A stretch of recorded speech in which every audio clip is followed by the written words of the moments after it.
So hello everyone, मैं आज फिर से हाजिर हूँ आपके सामने एक नया पैराग्राफ लेके। असल में ये एक सेइंग पर आधारित है, एक कहावत पर या लोकोक्ति पर हम कह सकते हैं आधारित है। तो इसमें हम जानेंगे वर्ड टू वर्ड इंग्लिश। कम से कम टाइम में हम इसे पढ़ना जानेंगे, समझना जानेंगे, यानी कि हम ओवरऑल इंग्लिश को समझेंगे कि इंग्लिश क्या है और इसको किस तरह से बोला जाता है, किस तरह से वर्ड्स को पढ़ा जाता है, प्रोनाउंस किया जाता है, हम ये सब इसमें जानेंगे। तो चलिए फ्रेंड्स, हम शुरू करते हैं। तो आज का जो हमारा टॉपिक वो है a man is known by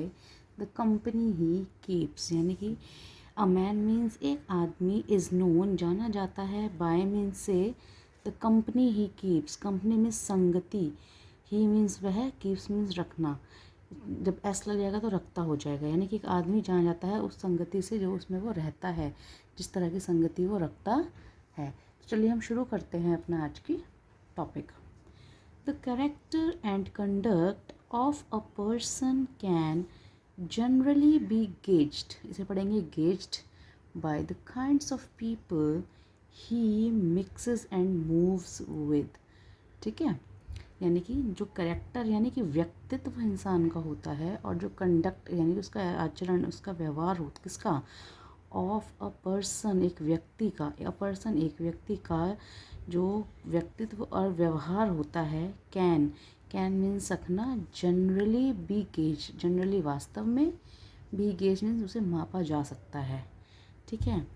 कैसे, बाय मीन्स से, द काइंड्स ऑफ पीपल लोगों के प्रकार से, कैसे लोगों के प्रकार से, he mixes and moves, mixes and moves जिनसे वो मिलता जुलता है, घूमता फिरता है, उनके साथ जब रहता है तब हम पहचान सकते हैं कि वो आदमी कैसा है। यानी कि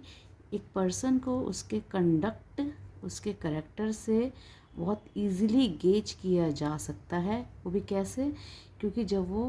पीपल ऑफ काइंड यानी कि तरह तरह के लोगों से मिलता जुलता है, उस तरह से हम उसे पता लगा सकते हैं कि व्यक्ति कैसा है, कि वो कैसा है, अच्छा है या बुरा है। आगे देखिए, if a man moves in the company of good, gentle and noble people, he is usually adjudged to be a gentleman। यानी कि if अगर a man means एक आदमी, अगर एक आदमी moves यानी कि घूमता फिरता है, in the company of good, company means संगत, गुड माने एक अच्छे लोगों की संगत में घूमता फिरता है, और जेंटल हों, वो लोग कैसे हों, अच्छे हों, जेंटल यानी नम्र हों, एंड नोबल, नोबल होता है और ईमानदार हों, ऐसे लोगों में अगर वो घूमता है, ही इज़ वह है, क्या है, आमतौर पर, यूजुअली आमतौर पर, एडजस्ट यानी उसे घोषित कर देते हैं, टू बी अ जेंटलमैन एक सज्जन व्यक्ति उसको घोषित कर दिया जाता है। आमतौर पर यही देखा जाता है ना, जो जिसकी संगति में रहता है वैसा ही बनता है, तो हम वैसे ही जल्द से जल्द सामने वाले को ये बता देते हैं कि हाँ भाई ये तो उनके साथ रहता है तो ये एक जेंटलमैन है। ये किसके लिए आया है, अगर आपकी संगति अच्छे, नम्र और ईमानदार लोगों के साथ है और आप भी वैसे ही हैं, तब ये कहा जाता है। आगे देखिए, ऑन द अदर साइड, और देखिए ऑन द अदर साइड दूसरी ओर, on the other side means वहीं दूसरी तरफ, if he keeps company with evil persons, if means वह, ही कीप्स वह रखता है, क्या रखता है, कंपनी मीन्स संगति या संगत, विद साथ में, किसके, ईविल पर्सनस यानी कि बुरे व्यक्तियों के साथ में रखता है, क्या रखता है, कंपनी रखता है, संगत रखता है, एंड बैड करेक्टर्स और बुरे व्यक्तित्व के लोगों के साथ रखता है। He is considered, he means वह, इज़ कंसिडर्ड मीन्स उसे समझा जाता है, क्या, to be a man of bad character. तो उसे क्या समझाएगा, उससे फिर समझा जाता है अ मैन एक ऐसा आदमी जो क्या है, बुरे व्यवहार या बुरे व्यक्तित्व का आदमी है। फिर से देखिए एक बारी, ऑन द अदर हैंड वहीं दूसरी तरफ, if he keeps company with evil persons and bad characters, अगर वह रखता है संगति बुरे व्यक्तियों और बुरे व्यक्तित्व के लोगों के साथ, ही इज़ कंसिडर्ड उसे समझा जाता है, टू बी अ मैन एक ऐसा आदमी जो क्या है, बैड कैरेक्टर, जो बुरे व्यक्तित्व का आदमी है। ओके फ्रेंड्स, आगे देखिए। This assumption is based on the notion that birds of a feather flock together. This means यह assumption means मान्यता, is माने है, यह मान्यता है based यानी आधारित, on means पर, यह मान्यता इस बात पर आधारित है, किस पर, द नोशन होती है धारणा पर आधारित है। दैट मीन्स कि जो birds of a feather flock together, यानी कि जो चोर और चोर होते हैं वो मौसेरे भाई कहे जाते हैं। चोर क्या होते हैं? मौसेरे भाई। इसी धारणा पर ये बात आधारित है, इसी नोशन पर ये बेस रखते हैं, ये assumption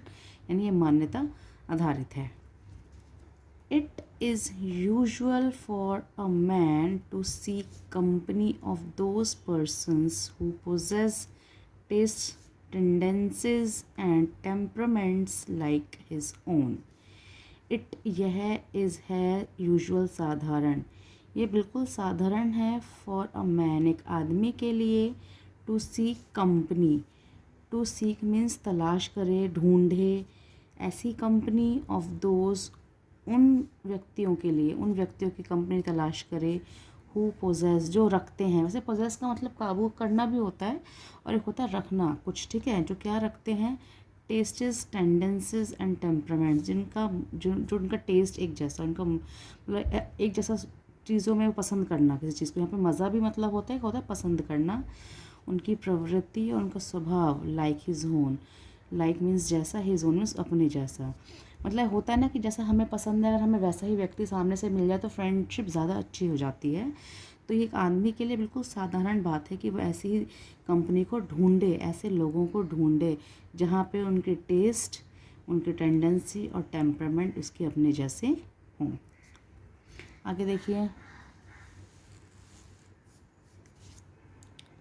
this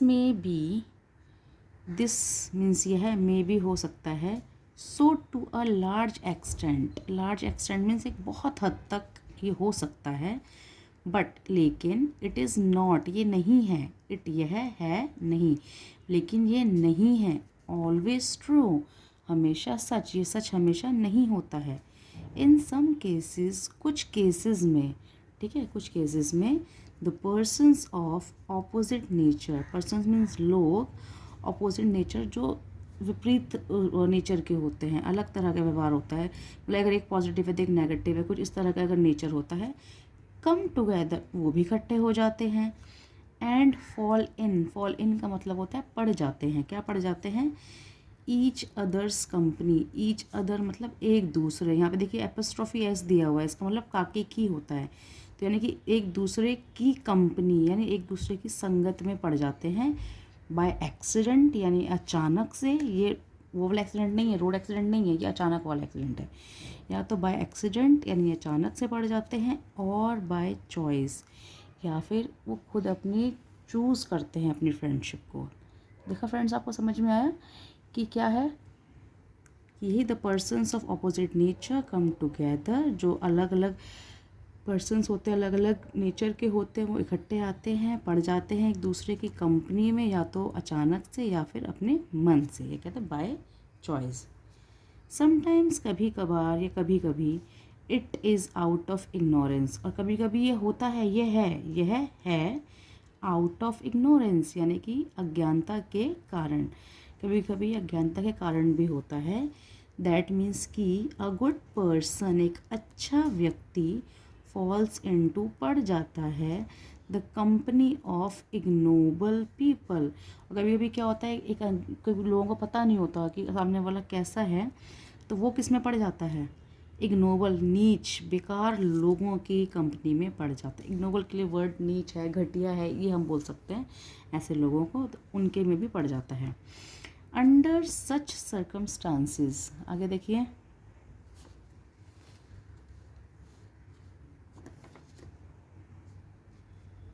under such circumstances, under means इस तरह की परिस्थितियों में या इन परिस्थितियों में, एनी जजमेंट, एनी मीन्स कोई भी, जजमेंट मीन्स जो हम निर्णय देते हैं, पास्ड ऑन जो दिया गया हो, लोगों के ऊपर बोला गया हो, द मैन उस व्यक्ति के ऊपर, विल नॉट बी करेक्ट, तो कोई भी हम ऐसी परिस्थितियों में कि हमें नहीं पता कि सामने वाला ऐसे कैसे हुआ, तो ऐसे में कोई भी जजमेंट निर्णय देना ऑन द मैन उस व्यक्ति पर विल नॉट बी नहीं होगा। क्या होगा? करेक्ट मीन्स उचित नहीं होगा। आगे देखिए, दस मीन्स इस प्रकार। We can say that, we means हम, कैन सकना, से कह, हम कह सकते हैं कि द सेइंग दैट, ये कहना, सेइंग होती है कहावत, ये कहना, हम ये कहावत कह सकते हैं कि अ मैन, एक आदमी, इज़ नोन मीन्स जाना जाता है, बाय द कंपनी, अपनी संगति से, ही कीप्स जो वह रखता है, इज़ नॉट मीन्स है नहीं, यूनिवर्सली एप्लीकेबल, यूनिवर्सल होता है सार्वभौमिक रूप से, और यूनिवर्सली सार्वभौमिक रूप से लागू नहीं किया जाता। ऑल दो मीन्स यद्यपि, इट इज़ यह है, सही, इन अ मेजॉरिटी ऑफ केसेस, मतलब अगर हम ये कह दें कि हर केसेस में लागू होता है कि जो जैसी संगति का वैसा असर होता है, नहीं है, क्योंकि कई बार हम बाय एक्सीडेंट और बाय चॉइस अपनी फ्रेंडशिप करते हैं, हमें पता होता है कि सामने वाला अच्छा नहीं है, तब भी हम उसकी फ्रेंडशिप में जाना पसंद करते हैं। कई बार हमें पता नहीं होता, हम बाय एक्सीडेंट हम लोग पहुंच जाते हैं ऐसी कंपनी में, तो इसका मतलब ये नहीं है कि लोग हमें जज करेंगे, हमें बस समझना है कि ये पूरी तरीके से बात ठीक नहीं है। इसीलिए कहा जाता है कि a man is known by the company he keeps. तो ये जो कहावत है कि एक आदमी अपनी संगति से पहचाना जाता है, इज़ नॉट नहीं है, यूनिवर्सली एप्लीकेबल पूरी तरीके से सार्वभौमिक रूप से लागू नहीं होती है, जबकि it is true in a majority of cases, ये सच तो है, मेजॉरिटी मीन्स बहुत सारे केसेस में, ये सच है बहुत सारे केसेस में, लेकिन स्टिल ये कहावत हर किसी पर लागू नहीं होती है। तो फ्रेंड्स, आपने देखा कि आज जो हमने पढ़ा है बहुत इंटरेस्टिंग सा था इसके बारे में कि कैसे क्या है। तो फ्रेंड्स, अगर आपको वीडियो अच्छी लगी होगी तो इसको लाइक ज़रूर करिएगा, अपने फ्रेंड्स के साथ शेयर ज़रूर करिएगा, और हाँ, अगर चैनल पर नए हैं तो सब्सक्राइब ज़रूर करिएगा, ताकि आगे आने वाली वीडियोस का आप अच्छे से देख सकें और समझ सकें। Thank you.